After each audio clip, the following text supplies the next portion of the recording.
Recuerden que nosotros normalmente estamos haciendo cada domingo una serie de sermones expositivos y estamos en Lucas, pero esta vez vamos a parar nuestra serie de sermones, como lo hacemos en octubre, para recordar lo que llamamos o celebramos en octubre y es el mes de la Biblia. La escritura en el Salmo 77:11 nos habla o nos llama a no olvidar, leámoslo. Salmo 77:11, subráyalo en su Biblia, porque a veces uno dice, bueno, ¿y para qué la celebración? ¿Para qué recordar cosas del pasado? Si esto no, la iglesia no da clases de historia. Bueno, Dios es el que nos llama a hacerlo. Salmo 77:11 dice así. Me acordaré, dice el salmista, de las obras del Señor. Ciertamente me acordaré de tus maravillas antiguas. Meditaré en toda tu obra y reflexionaré en tus hechos. Hermanos, el salmista sabía que Dios le invita a no olvidar la historia. El que olvida la historia comete los mismos errores. Y nosotros tenemos que recordar las grandes obras de Dios, no solamente las que están en la Escritura. Dios ha obrado y sigue obrando hasta el día de hoy.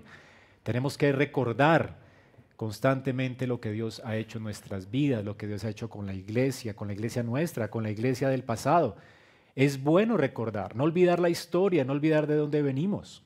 Entonces, eventualmente, el Señor en la iglesia nos llama a hacerlo y hacerlo como iglesia públicamente. Así que vamos a estar recordando durante este mes los grandes hechos de Dios en la Reforma Protestante. Especialmente vamos a recordar cómo el Señor permitió que pudiéramos hasta el día de hoy levantar en alto lo que hemos llamado las 5 solas. ¿Ok? Entonces vamos a recordar esos grandes hechos de Dios. Y realmente fueron grandes hechos. Recordemos que cómo comenzó todo en la historia hace 508 años, como le recordé a los niños. Martín Lutero dijo delante de la dieta de Worms que la conciencia de él estaba cautiva a la palabra de Dios. ¿Qué fue la reforma? Esto fue la reforma. Conciencias cautivas al árbitro, a la escritura, a la palabra de Dios. Así que era un hombre que fue llamado a juicio y este hombre no se retractó porque su conciencia estaba atada no a un concilio, sino a la escritura. De hecho, él nunca buscó crear una nueva iglesia, sino que cuando pegó esas denuncias en la catedral de Wittenberg, lo que hizo él fue llamar a la iglesia de donde él estaba, la iglesia católica, la quería llamar al arrepentimiento. Y al hacerlo, pues con estas denuncias públicas, mucha gente se dio cuenta de que él tenía razón. Y comenzó un resurgir de leer la Escritura. Y todo esto resultó en lo que hoy llamamos la Reforma Protestante. De hecho, somos herederos de esa Reforma Protestante.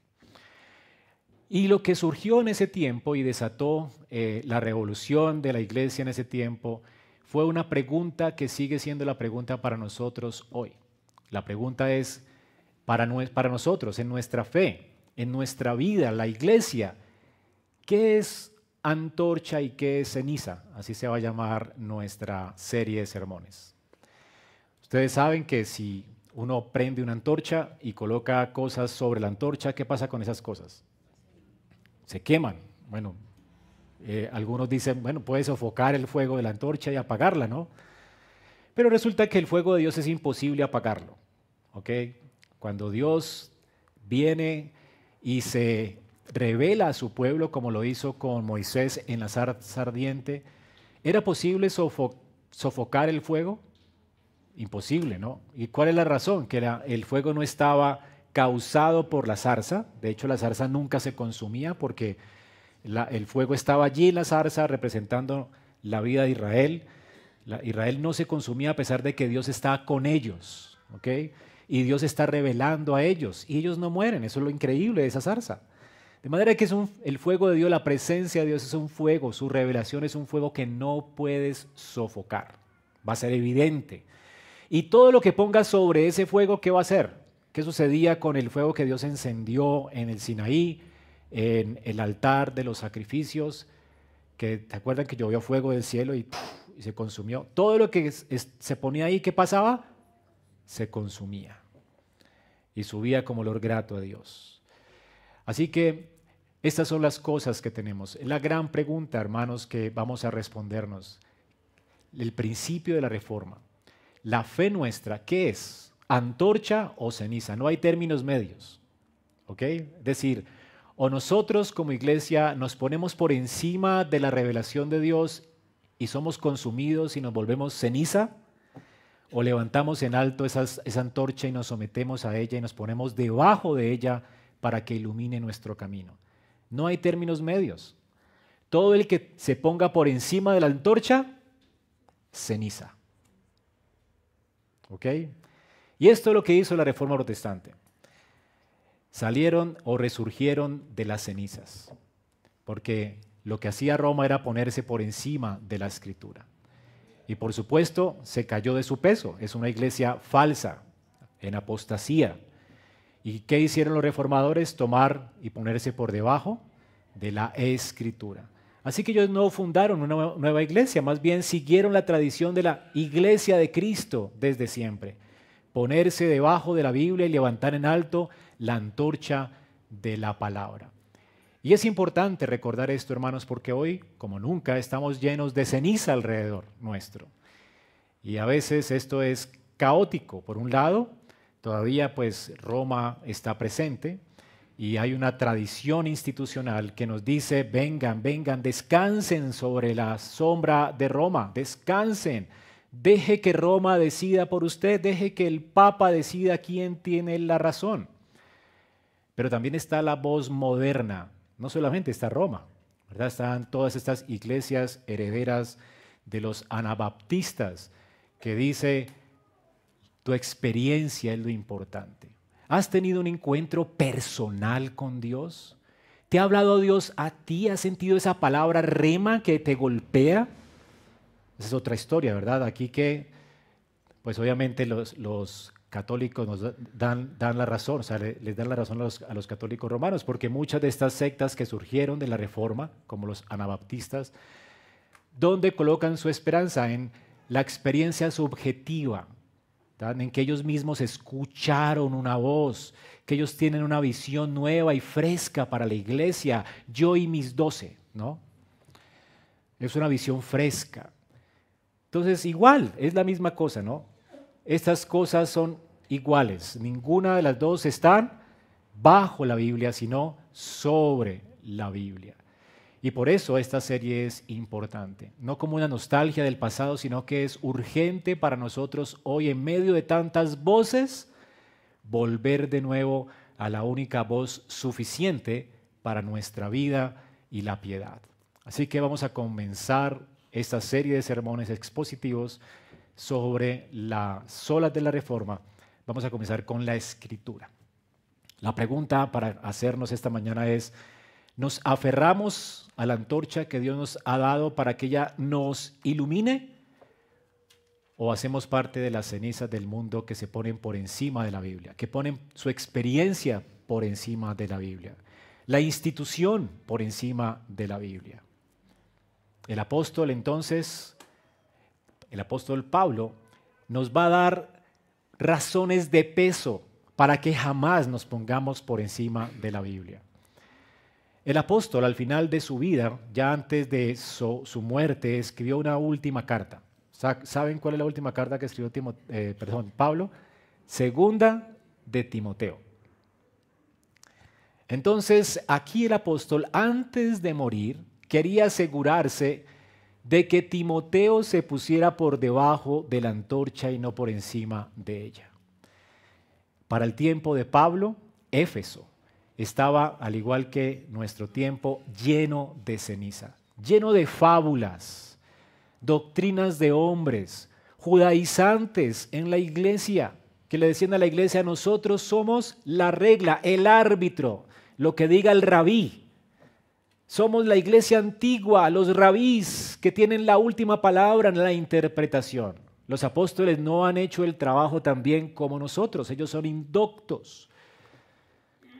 Entonces, sí, Cristo, pero también la circuncisión. Sí, Cristo, pero también hay que descansar en esto. Y todo esto estaba en la iglesia de Éfeso. Pero además de eso, también habían personas muy experienciales sin la escritura. O sea, que confiaban en la experiencia, en el sentimiento. Y tenían un deseo de escuchar fábulas. Y entonces Pablo le da un remedio a Timoteo. Timoteo, ¿qué vas a hacer con tantas voces? ¿Quién tiene la verdad? Te preguntarás tú, Timoteo. ¿Los rabíes que datan de tantos siglos antiguos y que han escrito tantos libros y comentarios antiguos interpretando la Biblia? ¿Son ellos los que tienen la razón o la experiencia? Esas personas que sienten cosas y que las ponen como dogma para la iglesia. ¿Cuál es la verdad, Timoteo? ¿Quién tiene la verdad? Entonces Pablo, antes de la muerte, se quiere asegurar con sus últimas palabras a su amado discípulo que él ponga su confianza en el lugar correcto. Y es lo que vamos a leer esta mañana. Segunda de Timoteo 3, del 14 al 4:5. Segunda de Timoteo 3, 14 al 4:5. Si tiene su Biblia allí, dice así la palabra de Dios.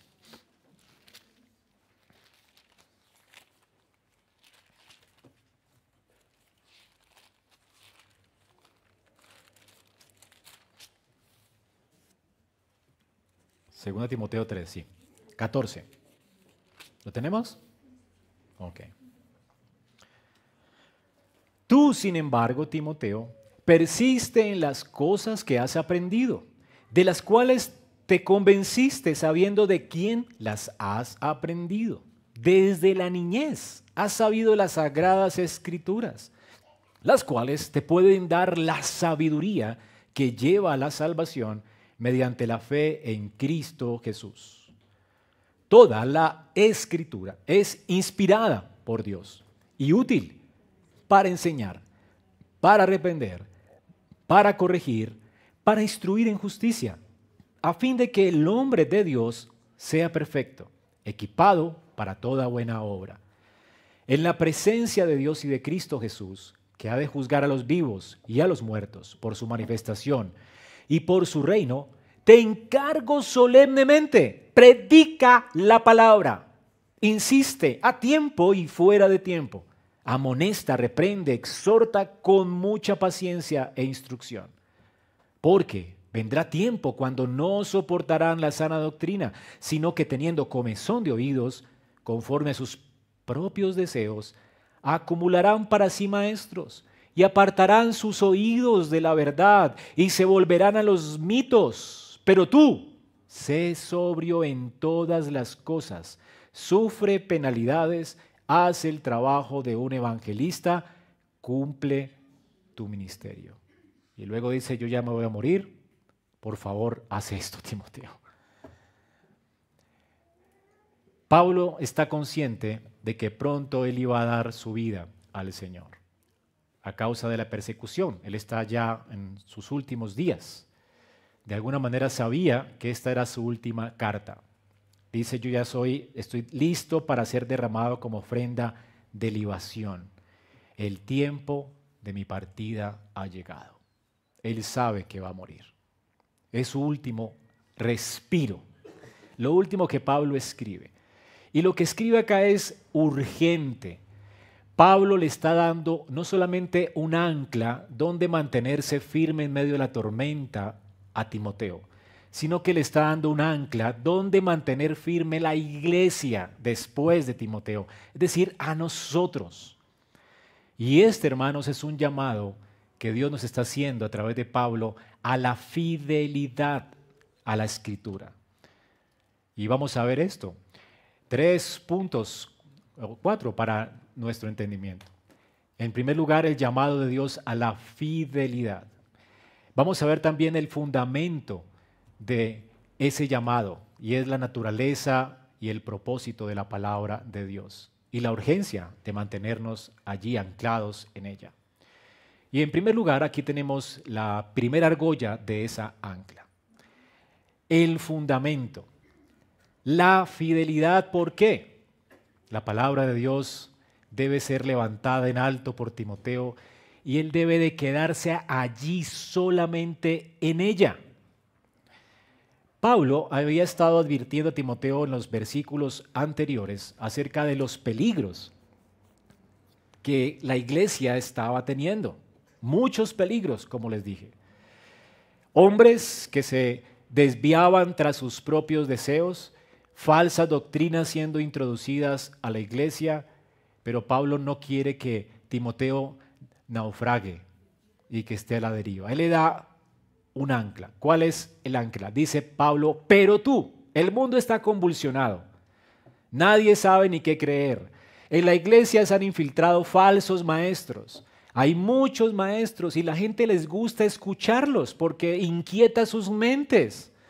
Son increíbles. Escuchar a un rabí es maravilloso. Pero en medio de todo eso, ¿verdad, Timoteo? Pero tú no te dejes engañar por estas sutilezas. Pero tú, ¿ven el pero? En medio de toda esa tormenta, tú persiste en lo que has aprendido y en lo cual te persuadiste sabiendo de quién lo has aprendido. La pregunta es, ¿persistir en qué, Pablo? ¿Persistir en qué? En la palabra que has aprendido, Timoteo. ¿Ok? Y primero, noten que Pablo dice que la palabra Timoteo la había aprendido ¿de quiénes? Bueno, en 2 Timoteo 1:14 habla de la palabra como el buen depósito. Es decir, que Timoteo había recibido un depósito, una riqueza, algo que lo enriquecía enormemente a él. ¿Y de quién recibió este depósito? Los que ya han leído todas las dos cartas de Timoteo, ¿recuerdan de quién? De su abuela. ¿Y cómo se llamaban? Hasta recordamos sus nombres. Qué importante esto. ¿Usted quiere que sus nombres estén allí escritos en el libro de la vida? Hermana, hermano, cumpla su ministerio. ¿Cuál es su ministerio? Enseña a sus hijos la palabra de Dios. La gente dice, yo quiero ser recordado por sembrar un árbol, escribir un libro. Bueno, ¿sabes por qué Dios te va a recordar? ¿Por qué estás en la mente de Dios? Porque Dios dijo, yo sé que mi siervo Abraham enseñará a sus hijos después de sí que guarden el camino del Señor. Y fue lo que hizo la abuela y la mamá de Timoteo. Hermanos, esto es lo que ellas le transmitieron a él, la escritura. Y esto nos enseña un principio importante. Cuando hablamos de la sola escritura, no estamos hablando de yo y mi Biblia contra el mundo. No, nosotros respetamos y honramos aquello que llamamos la cadena de fidelidad. Hay unas sendas antiguas. Por eso tenemos confesiones de fe.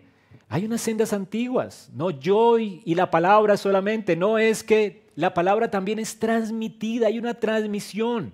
La palabra nos fue confiada, así que hemos escuchado a nuestros padres, pastores, maestros, nuestras confesiones. Hemos repetido una y otra vez a lo largo de los siglos la misma historia, el mismo evangelio, la enseñanza apostólica. Pero noten que hay una diferencia crucial, porque la tradición, es decir, nosotros no queremos que la Biblia sola significa que solo está la escritura y ya. También creemos en la tradición. ¿Pero dónde tiene que estar la tradición? ¿Encima? Ceniza, ¿verdad? No. ¿A la par? ¿Juntas? No, por debajo. ¿Ok? Entonces, claro que creemos en la tradición, es importante la enseñanza de la abuela y de la mamá de Timoteo. Pero ¿por qué Pablo resalta esa enseñanza? Porque la enseñanza de ellas era de acuerdo con la Escritura. Entonces, toda la enseñanza que sea conforme a la Escritura es la que abrazamos. Es lo que dice nuestra primer capítulo de la Confesión de Fe, ¿no?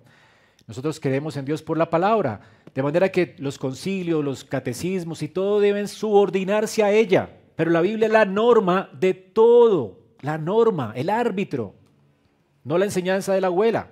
¿Ven? Entonces, ¿qué transmitieron ellas? La palabra de Dios. Noten la diferencia. Nuestra confianza entonces no descansa en la autoridad de la abuela de Timoteo. ¿Ven? ¿Tenía autoridad la abuela de Timoteo? Sí, pero no, sino derivada de la palabra. Es decir, la autoridad estaba derivada, la autoridad no descansaba en que ella era la abuela o la mamá, sino en aquello que enseñaban. Es lo que tiene autoridad. Y yo le he enseñado esto a mi hija, lo que tiene autoridad en la casa.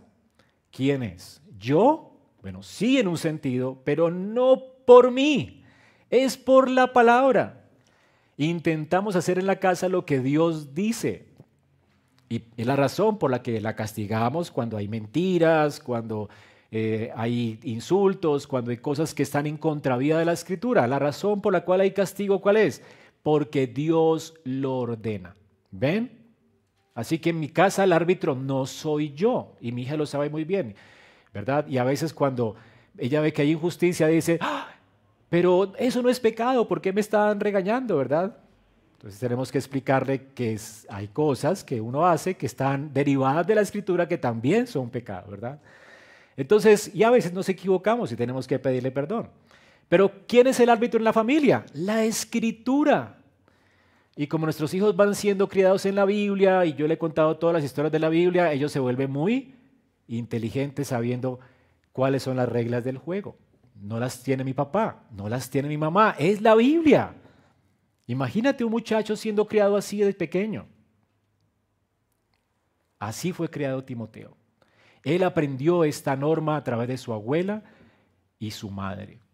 Persiste entonces, ¿en qué? En las sagradas Escrituras. Ellas son el árbitro final. Ella es la autoridad por la cual Loila y Eunice tenían autoridad, por la Biblia, la Escritura. Y cuando él la escuchó desde la niñez. Así que la autoridad final era la Escritura, las sagradas Escrituras. De hecho, el apóstol Pablo mismo practicaba lo que le está enseñando aquí a Timoteo. ¿Qué le está diciendo a Timoteo?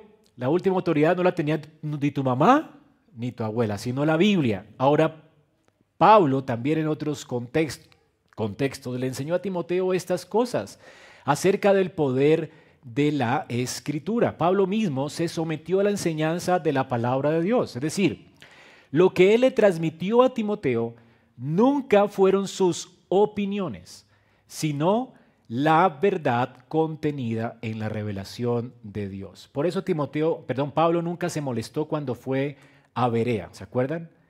Y la gente de Berea estaba examinando sus palabras a ver si hablaba ¿qué? Conforme a la Escritura. Y Pablo nunca dijo, no, espere que aquí el apóstol soy yo soy infalible. Pablo nunca se llamó a él mismo infalible. Lo único infalible es la Escritura, lo que quedó consignado. Cuando él hablaba, él tenía que ser examinado. Él nunca reprendió a los creyentes de Berea. ¿Puedo entender? No, ¿cómo se te ocurre? Yo soy el apóstol. ¿Ok? Él nunca se atribuyó a sí mismo el ser infalible. Para Pablo, lo único que tenía infalibilidad era la Escritura. Ella era inspirada por Dios. Así que la Biblia no es un libro de reglas o de historias solamente. Pablo dice que la Biblia puede hacer a Timoteo ¿qué? Sabio para la salvación por la fe que es en Cristo Jesús. Y aquí está el corazón de lo que Pablo le está diciendo a Timoteo. La Biblia, hermanos, no es un fin en sí misma. Es la antorcha que nos guía de manera infalible a la salvación que es únicamente en Cristo Jesús. O sea que la Biblia tiene un propósito y es cristocéntrica en su contenido. Toda la Biblia, desde Génesis hasta Apocalipsis, ¿a qué nos guía? A la salvación que es en Cristo Jesús. Reconocemos que la Biblia tiene cosas difíciles de entender, pero si tú la lees con la ayuda del Espíritu de Dios y tú comienzas a leerla, puedes entender completamente que tú eres un pecador, que no hay gente santa en la Biblia, sino muchos pecadores, y que el único santo, el más esperado en la Biblia es Cristo, y que solamente Cristo salva. Toda la Biblia te deja eso clarito, ¿o no? ¿Han leído? Estamos leyendo ahorita en la familia Génesis, y ninguno de ellos es santo. Dios se encarga de descubrir los pecados de Abraham, ¿verdad? De Isaac, de Jacob, de los hijos de Jacob, de José. Gente pecadora como nosotros.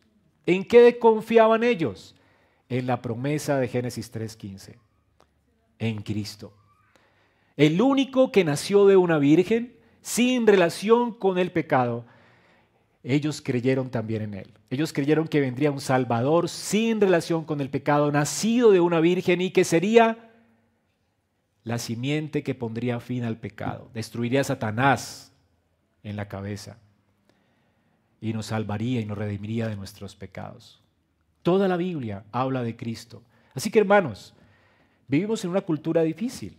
Un evangelicalismo obsesionado con la última moda, la última conferencia, el último libro, la última estrategia de crecimiento, el mover del espíritu nuevo. Pero ¿qué Pablo dice? Aférrate, persiste, ¿en qué? No te muevas de allí. Puede ser que sea viejo. Y lo mismo, es que hay un mover fresco. Quédate con lo viejo, Timoteo. Son las sendas antiguas, es lo estable, lo seguro. Lo seguro no es una institución, es la Escritura. Ellas pueden hacerte sabio para la salvación que es en Cristo. Persiste en esto, Timoteo. La Biblia tiene el fundamento estable. También vivimos en tiempos de descuido familiar, como les dije. Pero el ejemplo de Timoteo es fantástico. Y es un llamamiento para todos los padres de esta iglesia. ¿Dónde conoció él? La Escritura, en la casa, con su abuela y su mamá.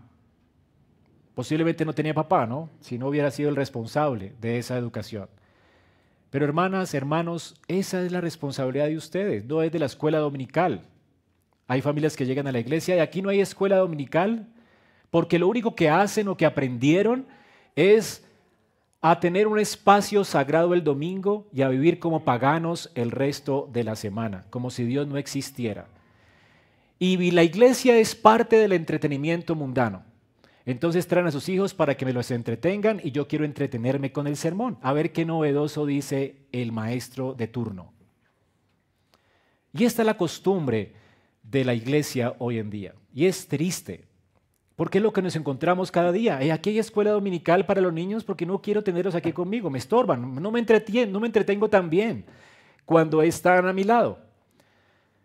Hermanos, nuestros hijos tienen que adorar con nosotros. Ellos necesitan la Biblia igual que ustedes. Y ustedes son los responsables, si es que él no está poniendo atención acá, de salir de acá y enseñarle la Escritura todos los días. No nos carguen con esa responsabilidad nosotros.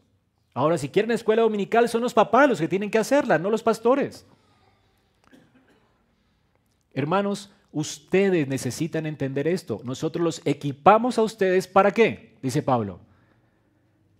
Para la tarea del ministerio. ¿Sabían que usted tiene un ministerio? Es el ministerio de Eunice y de Loida. Algunas mujeres se quejan, ay, yo no puedo ser pastor aquí en la iglesia. Pues no, Pablo dice que no, la mujer no puede enseñar en la congregación, pero sí en la casa, a sus hijos.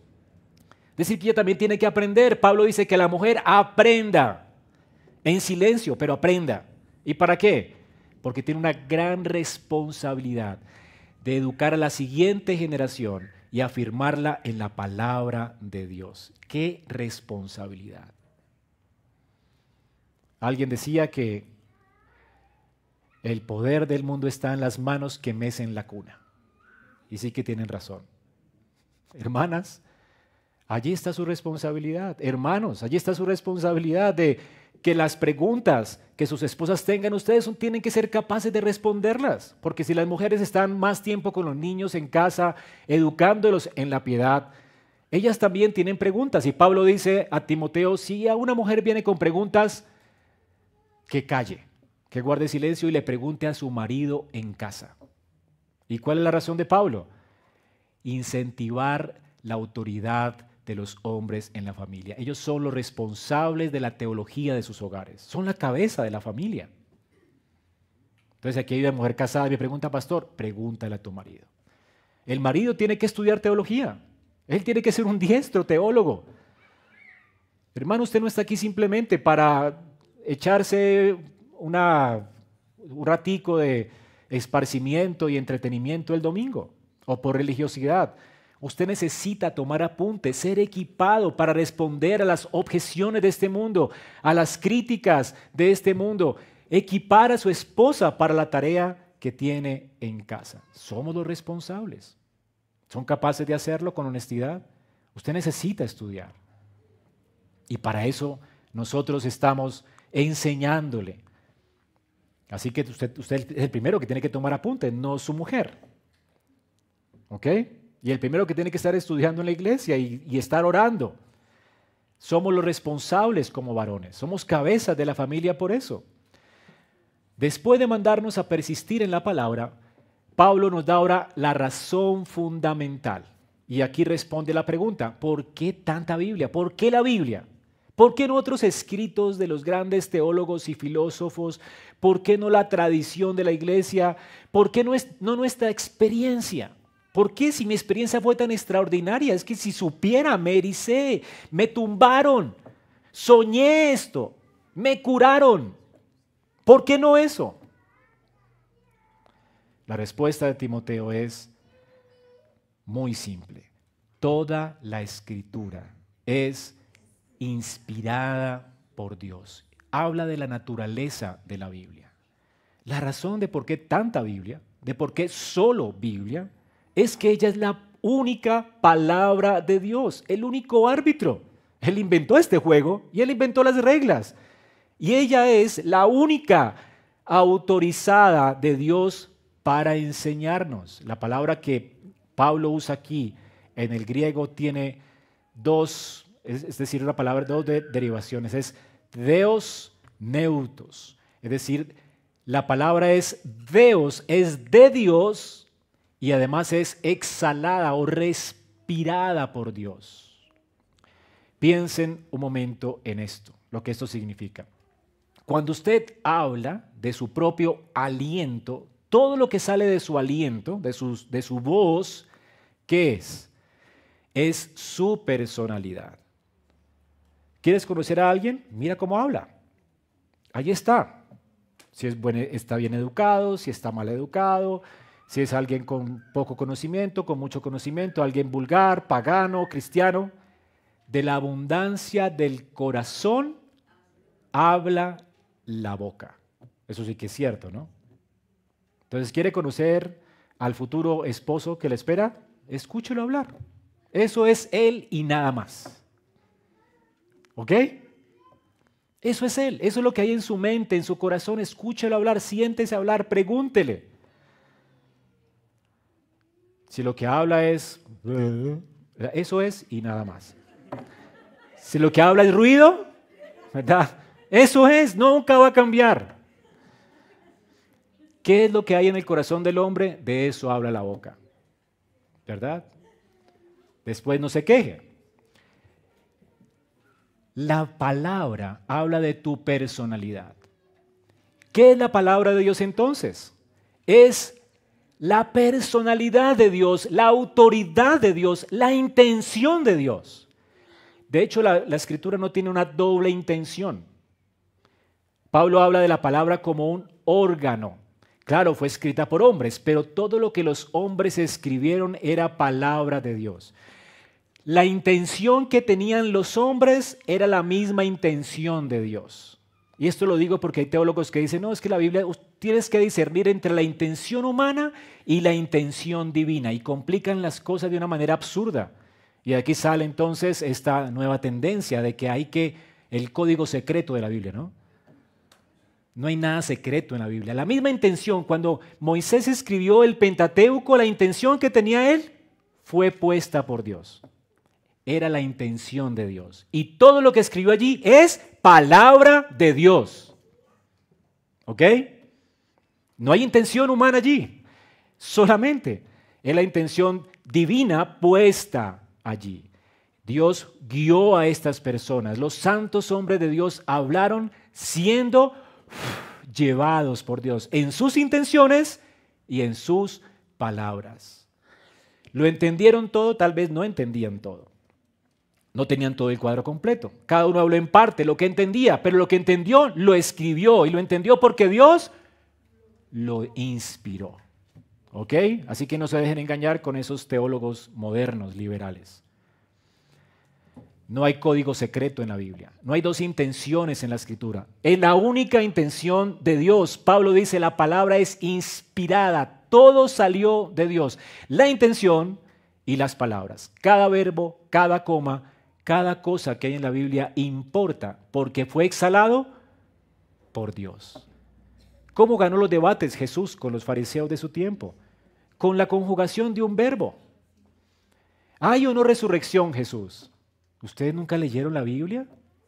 Pero ¿dónde está que hay resurrección en la Biblia? Muéstramelo en un texto, compruébamelo. Bueno, es increíble que ustedes no sepan. Dios dijo, yo soy el Dios de Abraham, Isaac y Jacob. Y el verbo está en presente, continuo. ¿Dios es Dios de muertos? Y si ellos viven, luego hay resurrección. ¿Ven la implicación? La implicación de un verbo. Cada verbo tiene una connotación, una intención. No hay nada, no hay un desperdicio en la Biblia. ¿Por qué me encanta pasar horas viendo los verbos de la Escritura, viendo las conjugaciones verbales? ¿Por qué me encanta? Ahora con la inteligencia artificial me gusta aún más porque tengo muchos más lugares para escudriñar más los verbos, las palabras. Increíble. La razón es que cada palabra de la Biblia importa. Es la palabra de Dios. Tenemos que darle peso a ella. Son su aliento, su voz, su autoridad. De manera que la autoridad de la Biblia no viene de la iglesia, que reconoce esa autoridad. Ni tampoco viene del pastor. Es decir, la Biblia es autoridad no porque yo lo diga o la iglesia lo diga. Es porque es exhalada por Dios y punto. Es decir, que su autoridad es intrínseca, viene de ella misma. Es la voz de Dios. No importa si un concilio dice, no, este librito no es de Dios, este librito sí es de Dios, este librito no es de Dios, Nunca, la iglesia no escogió esto. Lo que la iglesia hizo fue reconocer esto. Porque estos mismos libros dicen ser autoritarios y porque ninguno se contradice y porque fueron escritos por los apóstoles y los recibieron en el caso del Nuevo Testamento y porque fueron escritos por los profetas. La Biblia fue recibida por la iglesia como un tesoro y luego fue compilada en un libro, en 66 libros. Pero nosotros no escogimos el canon. La iglesia, de hecho el canon es el que determina qué iglesia es verdadera y qué iglesia es falsa. Porque es la autoridad de Dios. Así que cuando Dios dice que esto es lo que dice la Escritura y hay una iglesia que no se acomoda a la Escritura, esa iglesia es falsa. ¿Ven? Si alguien dice, les predica otro evangelio que sea anatema, dijo Pablo. Y aquí respondemos a una de las objeciones más comunes, que desde el tiempo de la Reforma estaba vigente, la idea de que la sola Escritura fue un invento de la Reforma. ¿Por qué solo Biblia? Porque hubo una ruptura con la tradición romana. Entonces, nunca esto fue así. De hecho, los primeros padres de la iglesia, hermanos, entendían que la autoridad superior a ellos era la sola Escritura.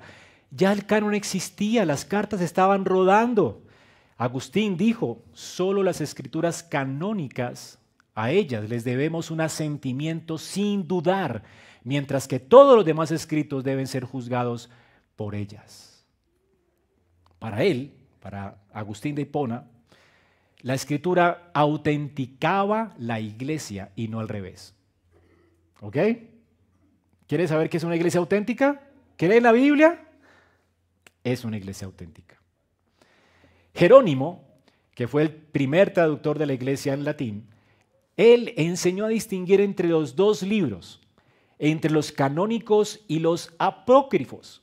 Y él decía o afirmaba que los apócrifos no sirven para establecer la autoridad de ninguna doctrina. Pueden ser leídos como consultar historia del mundo, pero no tienen autoridad sobre la iglesia. Para él, ¿cuál es la autoridad? Los libros, los escritos que la iglesia aceptó y se sometió a ellos como inspirados por Dios. La iglesia no escogió el canon. La iglesia se sometió al canon. Y esta es la regla de fe reformada. Se mantiene esa misma corriente hasta el tiempo de la Reforma Protestante. En la patrística se le llamaba la regula de fe. En la Reforma se le llamaba la sola escritura. Pero es la misma cosa. Es la regla de fe. La palabra profética más segura. La norma de las normas. Lo que está escrito. No los concilios, no los escritos de los hombres, solo la Biblia es el árbitro final de la iglesia. Pero la prueba más poderosa de que la Escritura es la autoridad final no vino de siglos posteriores en la patrística, vino de los propios apóstoles. Me encanta esto porque el apóstol Pablo, él mismo se pone como el ejemplo más claro de cómo funciona la autoridad en la iglesia. Y lo hace con mucha coherencia cuando escribe el libro de los Gálatas. Pablo estableció este principio supremo en el capítulo 1 de los Gálatas. En Gálatas, si ustedes alguna vez prediqué Gálatas aquí en la iglesia, si se acuerdan, Gálatas nos da una advertencia allí. Pablo dice que si aún nosotros los apóstoles, o un ángel del cielo les anuncian a ustedes otro evangelio, sea maldito.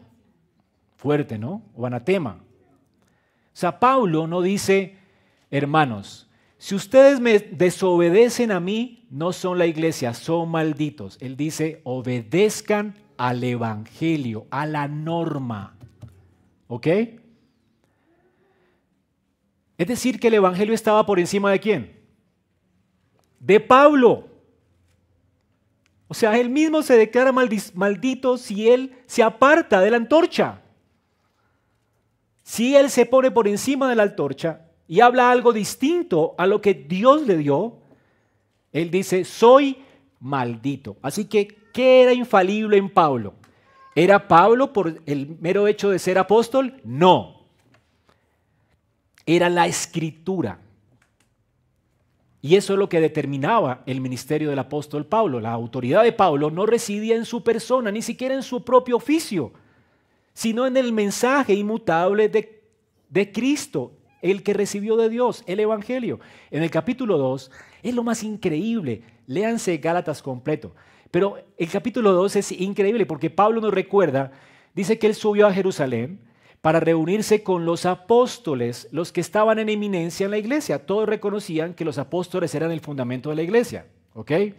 En Jerusalén todos iban a los apóstoles a aprender de ellos. Dice que él fue a Jerusalén a reunirse con los apóstoles, especialmente con los más dominantes en la iglesia, que eran como los que todo el mundo consultaba, los maestros más doctos, que eran Santiago, Pedro y Juan. Eran como los íntimos de Jesús y eran los que enseñaban y eran los chachos de la iglesia en Jerusalén. Dice que él fue a reunirse con ellos y escuchen con atención lo que dice Pablo. Él no fue allá. ¿Para qué? Para que ellos aprobaran o validaran su ministerio o su evangelio. No. Pablo sabía de hecho que su evangelio era verdadero porque lo recibió ¿de quién? De Cristo. Él fue no para que lo validaran a él, sino para confirmar que él estaba con ellos en la misma sintonía.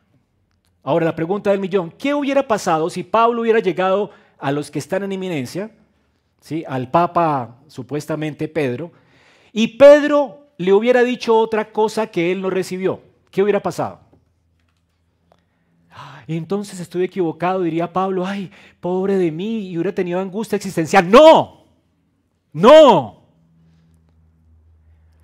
De hecho, en el siguiente capítulo, Pablo públicamente reprende a Pedro por apartarse del Evangelio. Y por eso él dice, lo que son ellos, a mí nada me importa. Si son apóstoles, a mí no me importa, dice él. No me importa su oficio, no me importa lo que son. Una cosa me importa, si hablan conforme a lo que yo recibí de Cristo. ¿Cuál es el árbitro? La sola Escritura. Gálatas 2:6. Aquellos que tienen reputación de ser algo, lo que ellos eran, nada me importa. Que apóstol, ay, que Pedro, nada me importa. Porque Dios no hace acepción de personas. Ellos y yo estamos sujetos a la misma regla, a la misma norma, el Evangelio de Dios. Así que los que tenían reputación, a mí nada me enseñaron. De hecho, estamos en la misma página. ¿Pero qué pasó cuando Pedro se apartó? Lo reprendí públicamente, porque no estaba viviendo conforme a la regla del Evangelio. Estaba enseñando con su vida, contradiciendo el Evangelio, dividiendo la iglesia, haciéndole pensar a los hermanos que habían dos evangelios, uno para los judíos y otro para los gentiles. Que era necesaria la circuncisión, pero también que el bautismo aguantaba. No, eso es otro evangelio. No puedes añadir al evangelio cosas. Es solo Cristo. Y esa es solo la Escritura, la que es la norma para evaluar esto. De manera que el evangelio no se vuelve más verdadero porque una persona lo predique bien. ¿Me hago entender? Eso no hace que la Biblia sea más verdad porque yo la predique bien. Yo voy a ser juzgado también por ella. La verdad de la Biblia es intrínseca. Grábense esto, hermanos. Pablo ya estaba evaluando su comunión con los apóstoles con la vara de medir del evangelio. Si ellos predicaban otra cosa, eran malditos. Y por eso confrontó a Pedro, porque no andaba rectamente conforme a la verdad del evangelio. ¿Quién es el árbitro? La verdad del evangelio. Hermanos, ese episodio de Pedro y Pablo realmente es una línea muy clara para nosotros hoy. Y nos separa de Roma por eso, porque la idea romana es que nosotros podemos saber qué es verdad a través de una sucesión de autoridad personal e infalible, una sucesión de Pedro a Pedro a Pedro, que se sienta en la cátedra de Pedro y es representada por el oficio del Papa. El Papa, cuando habla en la cátedra de Moisés, habla ex cátedra, es indiscutible. Tú tienes que asumir fe de que lo que él dice es verdad y tienes que humillarte ante su interpretación oficial de la Biblia. Entonces, herejía. Y Pablo lo hubiera condenado con energía. Porque el Papa no es el árbitro, Pedro nunca fue el árbitro. De hecho, él mismo lo reprendió. Pablo tampoco dijo que él era el árbitro. Si yo u otro les dicen otra cosa diferente a la Biblia, sea maldito. Y eso fue lo que apartó a la iglesia de Roma de la verdadera iglesia. Nosotros nos apartamos de Roma. Roma se apartó de la iglesia. Ella apostató de la fe. Así que la verdadera sucesión apostólica no es de personas, sino de ¿qué? Es la sucesión de la verdad. Es lo que Timoteo recibió de su abuela y de Pablo. ¿Ok? No es sucesión apostólica, es sucesión de la verdad, la sucesión del evangelio, lo que recibimos, el tesoro que recibimos en nuestras confesiones, en nuestros catecismos, es lo que la Biblia afirma y dice. Ahora nuestros catecismos, las vasijas, no importan, realmente son estándares subordinados. Pero todo lo que ellas declaran son las cosas que la Biblia enseña. Y si en algo podemos afinar más las cosas de la confesión y de los catecismos, Lo podemos hacer porque son editables, no es palabra de Dios. Pero la Biblia nunca se puede editar. La Biblia es la palabra de Dios y punto. Ella no tiene que ser actualizada ni editada como nuestros estándares de fe que pueden mejorarse. La Biblia no se puede mejorar, es inmejorable. Y también esto nos separa no solo de Roma, sino de la idea anabaptista de que la autoridad es individual. En la iglesia moderna, anabaptista, los rebautizadores que llamamos, cada persona es su propio papa. Cada iglesia decide qué creer sobre la Biblia y esto no fue la reforma. Ellos no recibieron un legado de la verdad, sino que ¿a qué apela esta tradición? Apela a la revelación privada. Lo que Dios me dice a mí es que tuve un sueño, una visión fresca para la iglesia. Son los herejes del momento. La Biblia, hermanos, lo que el Espíritu me dijo a mí no sirve. Es la Escritura.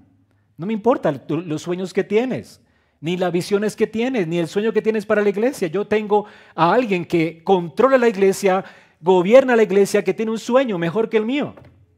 Y no es prosperidad. En el mundo tendréis aflicción, persecución, pero no temáis, yo he vencido al mundo.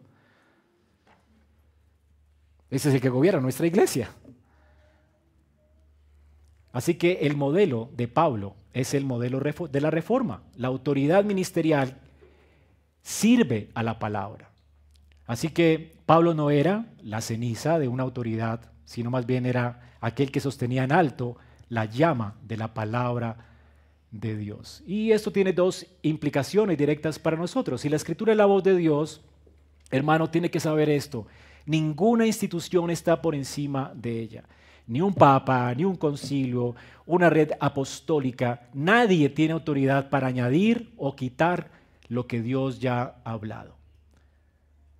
O nos sometemos a la antorcha o la antorcha nos quema y nos hace ceniza. Todo lo que esté por encima de la Biblia es humo, ceniza. No dejas que te vendan humo. Si la Escritura es la voz de Dios, entonces ninguna experiencia personal está por encima de ella. Es humo. Que soñé, que tuve, es que vi el espectro, es que se parecía a Jesús. ¿Y cómo sabes? ¿Acaso no sabes que existe el diablo y que también habla? Pero es que soy cristiano, ¿cómo el diablo me va a engañar? ¿Acaso Pedro no fue engañado? ¿Qué le dijo Jesús cuando dijo, no quiero que vayas a la cruz? ¿Se acuerdan? Apártate de mí, Satanás. A la ley y al testimonio. Tu experiencia no importa, hermano. Esa doctrina te libera de la tiranía de la experiencia y de la tiranía de la opinión humana e institucional. Así que este es el fundamento sólido que Dios nos ha dejado. Hermanos, y si la Biblia es realmente la voz de Dios y debemos persistir en ella, entonces la Biblia tiene que tener un propósito divino, ¿verdad? ¿Cuál es el propósito de la Escritura? ¿Para qué Dios nos la dio?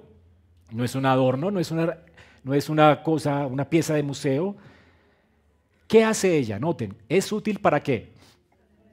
Para enseñar, es decir, nos da doctrina, nos adoctrina. Es el mapa que nos orienta. También es útil para qué?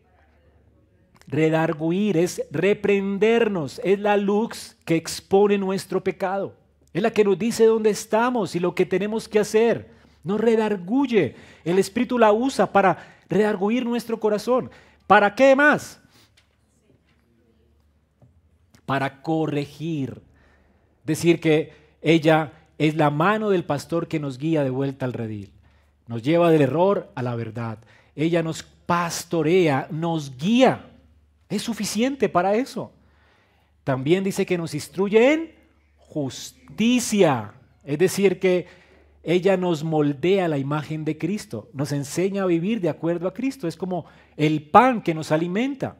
Tiene poder para hacer estas cosas. Es como una mesa de 4 patas donde tenemos comunión. Aquí hay 4 patas en la mesa de la comunión evangélica. ¿Cómo sabemos que estamos en la misma sintonía y con los mismos hermanos?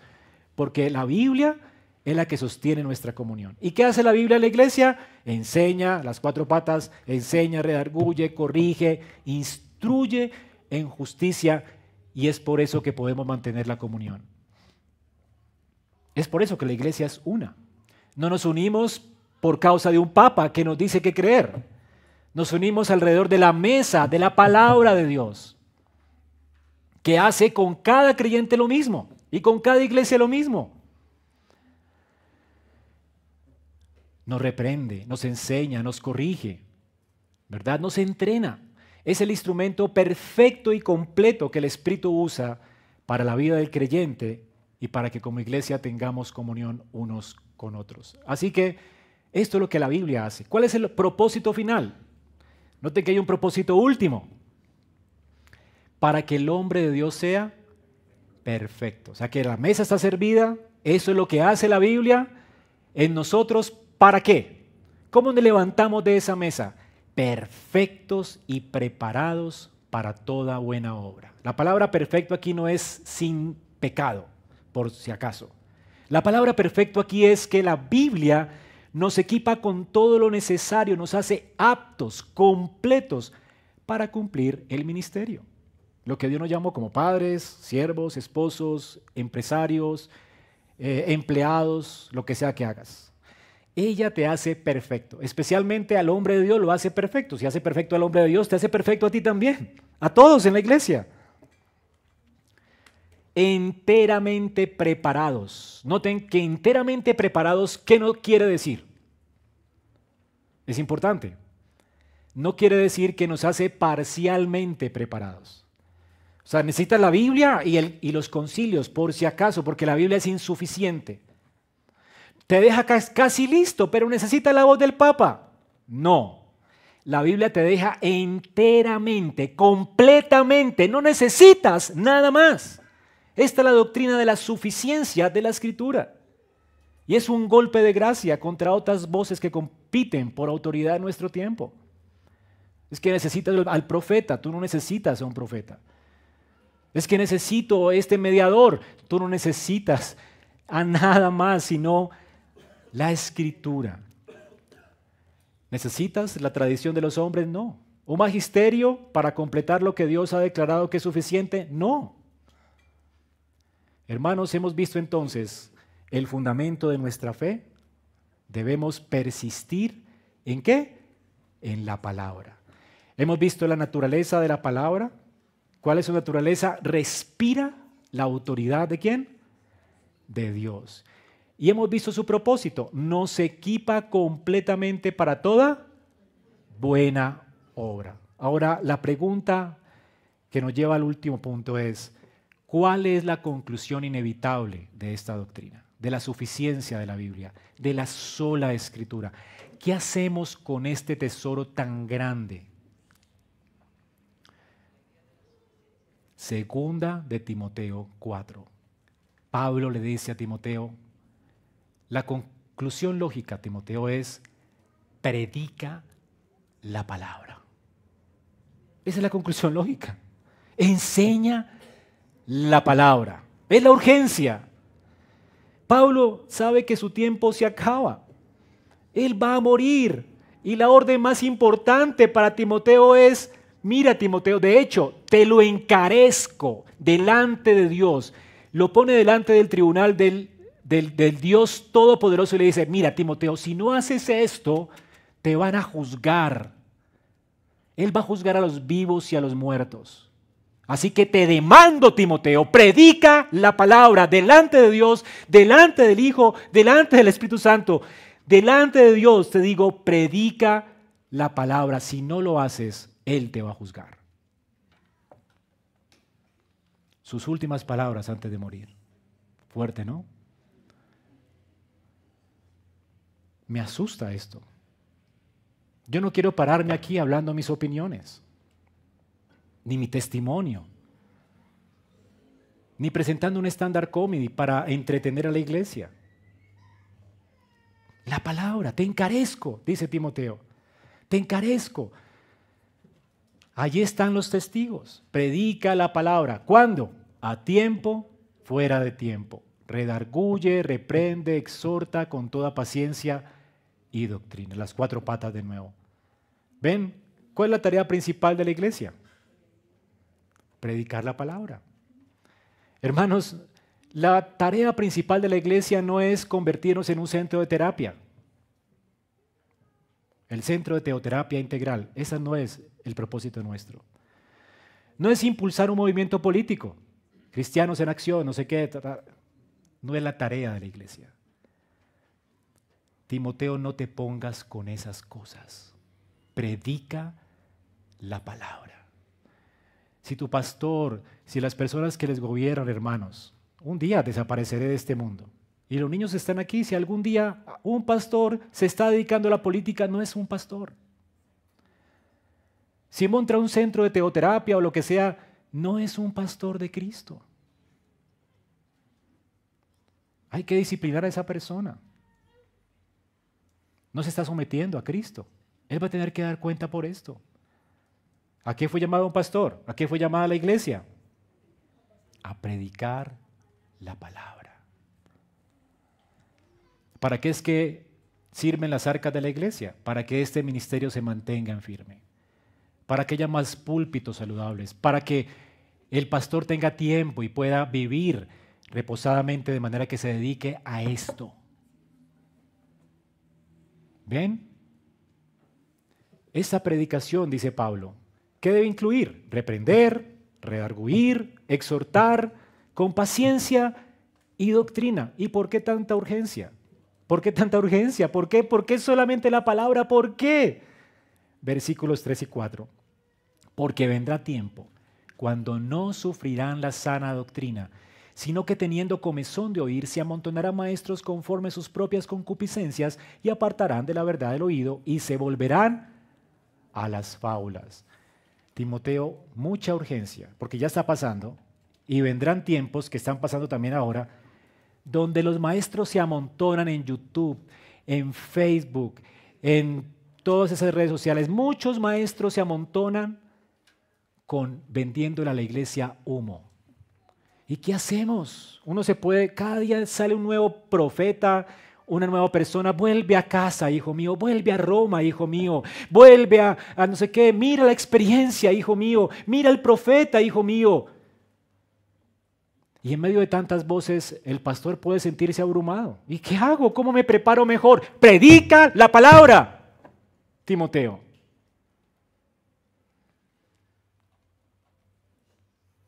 Mantente allí. No hagas otra cosa. No tienes que ser un youtuber. Ni sabértelas todas. Sepa de palabra. Predica la palabra. Esto es lo que hace que una iglesia se mantenga firme.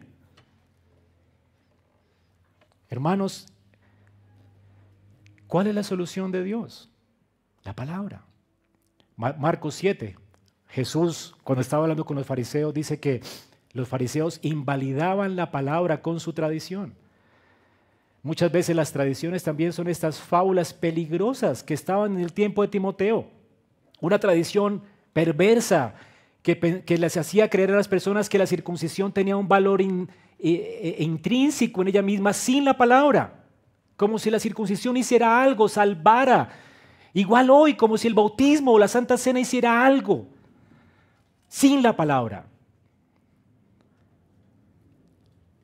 Mitos, humo. La palabra es suficiente.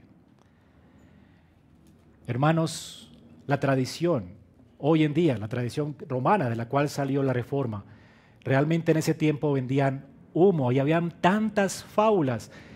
Obligaban a la gente a creer cosas y a hacer cosas contra su conciencia, contra la Escritura, que hasta el día de hoy permanecen, y esto es horrendo.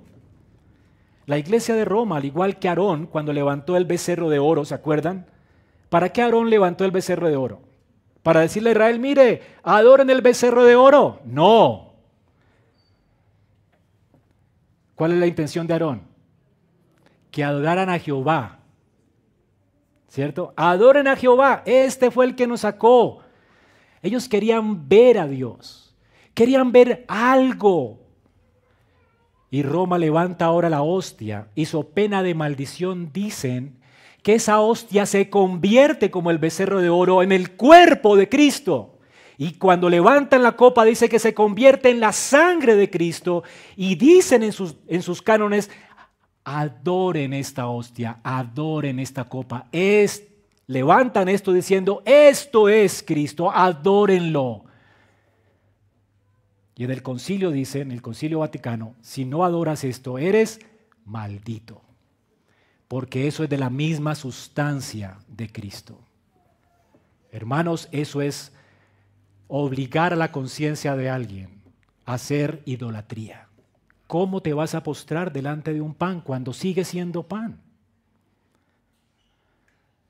Como decían mientras debatían en el concilio de Westminster, entonces si el pan se convierte en Cristo y se lo damos a alguien y algo del pan cae, ¿el ratón se ve beneficiado de eso cuando come el pan de la cena? Esto es absurdo, completamente absurdo, va contra la razón, contra la escritura. Este es tu Dios. ¡No! Hay otra crisis hoy en el Evangelio, ¿verdad? Cristo, el único mediador. Estas personas tienen más mediadores que Cristo. La Virgen, los santos que median por ellos, interceden por ellos en el cielo. Cuando la Biblia dice claramente, Hebreos 10:10, tenemos el intercesor en el cielo, el único que no se cansa de interceder por nosotros, a Jesucristo. 1 Timoteo 2:5, es el único que intercede por nosotros, porque no hay otro intercesor aparte de Cristo. Pero ellos dicen, no, necesito a María, necesito a los santos. Por eso los reformadores aterrados dijeron, no queremos adorar más acá, eso es una apostasía. Nos están obligando a hacer esto, so pena de maldición. Se están amontonando personas para hacer esto. La conclusión, hermanos, hemos visto el mandamiento de Pablo a Timoteo, persiste en la palabra. Vimos la razón, la Escritura respira la autoridad misma de Dios. ¿Cuál es el propósito? Nos equipa completamente para toda buena obra. La urgencia. Predica la palabra en un mundo lleno de humo y de fábulas.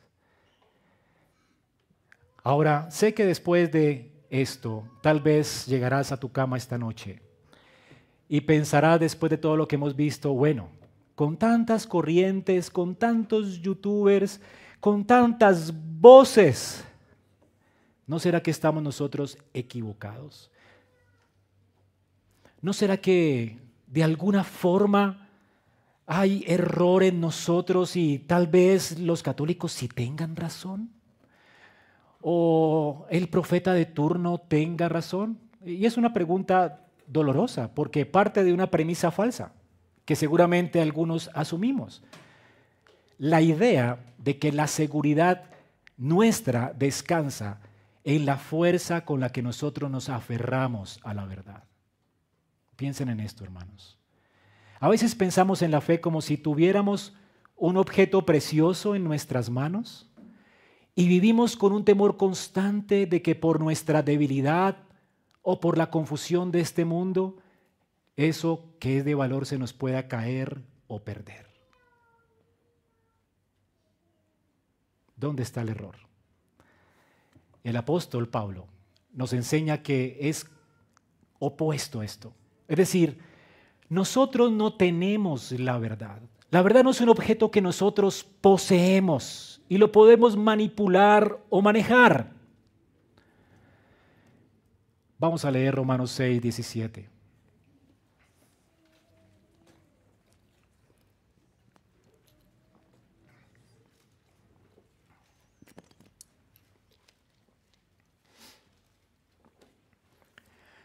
Pablo descansando dice, ay, pero gracias a Dios.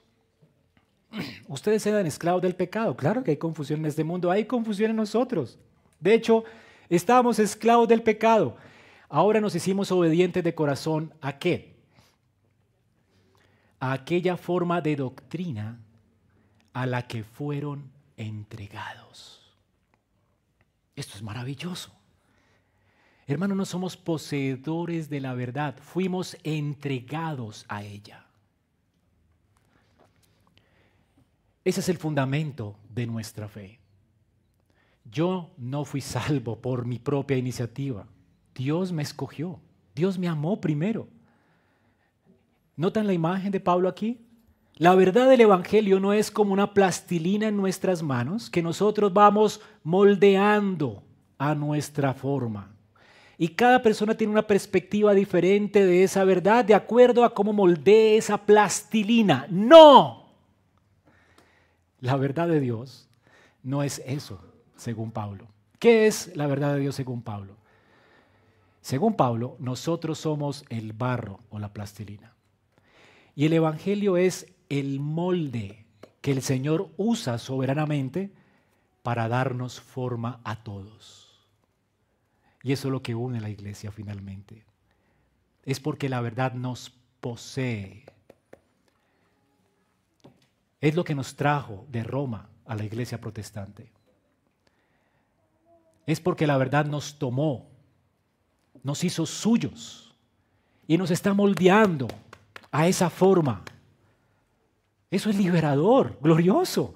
Nuestra certeza no descansa en nuestra perfección por agarrar esa antorcha.